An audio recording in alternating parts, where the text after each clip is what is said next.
Ancestors की blessings, तो सबसे पहली बात समझ लीजिए, क्या आप लोगों को इजिएस्ट क्या है, अपने घर में आप वेस्टर्न साइड पे मुंह करके खड़े हो जाएं, पश्चिम की तरफ मुंह करके खड़े हो जाएं वेस्टर्न साइड पे, और आंख बंद करके सुबह प्रणाम करें अपने पितरों को, जिनको भी आप जानते हैं या जिनको भी आप नहीं जानते हैं, उन सबको प्रणाम कीजिए और उनसे आशीर्वाद मांगिए अपने जीवन में उन्नति का, ग्रोथ का, आप जीवन में बने रहें, ठोस आपकी आधार बने, उसके लिए आप आशीर्वाद मांगिए। So this is the best remedy जो मेरे को फील होती है, और जो मैंने जितने लोगों को एडवाइस की पिछले कई सालों में, उनको बहुत अच्छे रिजल्ट मिले।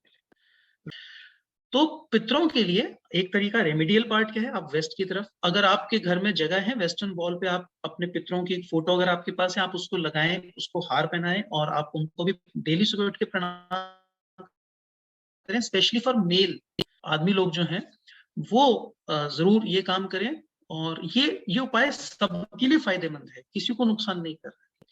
कई सारे कल्ट ऐसे हैं, कई सारे अब कुछ कह लीजिए ऐसे संप्रदाय कह लीजिए, कि जहां पर धीरे धीरे वो कनेक्टिविटी टूट गई है, हम लोगों ने उसको वैल्यू करना बंद कर दिया, और ऑल ऑफ अ सडन किसी गुरु जी के पीछे चलना शुरू हो गए हैं, या हम कोई परंपरा का पालन करने लग गए हैं और हम उससे कट गए हैं। तो वहां पे क्या होगा, अगर आपका प्रारब्ध स्ट्रांग था तो आपके ऊपर इफेक्ट नहीं आएगा, लेकिन धीरे धीरे आपकी नेक्स्ट जनरेशन, उससे अगली जनरेशन वो इफेक्ट फील करना शुरू कर देंगे।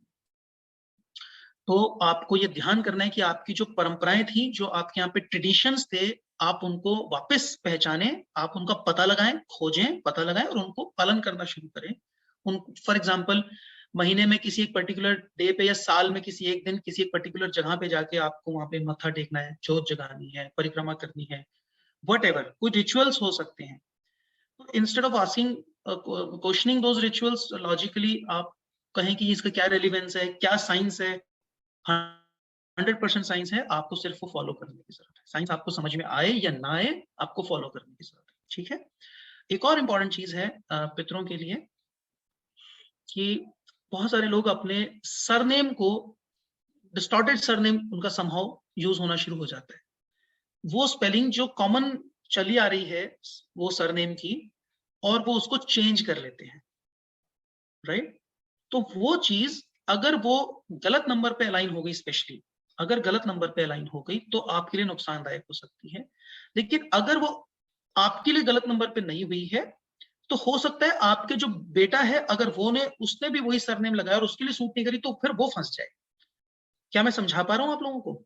बहुत सारे लोग क्वेश्चन करते हैं कि देखो, आयुष्मान खुराना ने भी तो अपना सरनेम चेंज किया हुआ है, फलाने ने भी तो अपना सरनेम चेंज किया हुआ है।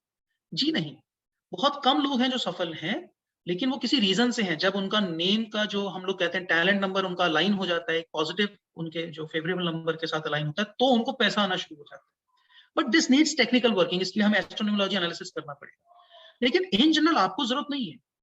If you want you can book your meeting, लेकिन आपको जरूरत नहीं है। आप सिर्फ ये देखिए कि आपकी कॉमन, आपकी जो स्पेलिंग है सरनेम की, वही है जो चली आ रही है पीछे से, या आपका समहाउ कोई स्पेलिंग डिस्टॉर्शन हो गया, और फिर वो स्पेलिंग जो कॉमन नहीं है, एक ऐसी स्पेलिंग जो अनकॉमन है ना, तो you will be the odd man out.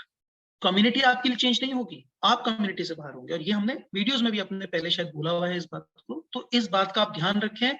यदि ऐसा है तो वापस पुराने सरनेम पे आए और अपने सरनेम को यूज करना शुरू करें।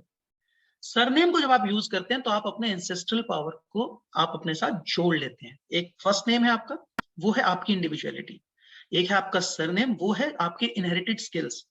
और जब आप उनको जोड़ लेते हैं, तो फिर आप उन दोनों के कॉम्बिनेशन के ऊपर प्ले करने लगते हैं। और ये चीज ज्यादा पावरफुल तब है जब आप अपने फैमिली बिजनेस की किसी ऐसी लाइन में है जो पीछे से चला आ रहा बिजनेस है, राइट। जैसे आपके फादर बिजनेसमैन थे, लेकिन आपने एयरक्राफ्ट इंजीनियरिंग कर ली, तो ठीक है, आपको बहुत ज्यादा जरूरत नहीं है। लेकिन अगर आप फैमिली बिजनेस में होते, आप मान लीजिए आप हल्दीराम, जो एक बहुत बड़े फेमस घराना है मिठाई की दुनिया में, उनके बच्चे हैं और आप मिठाई का ही काम कर रहे हैं, तो फिर आपको जरूरत है कि आप नाम में हल्दीराम या कुछ भी आप उन्हें लगाएं उस परिवार का। क्लियर है ये बातें? क्लियर है?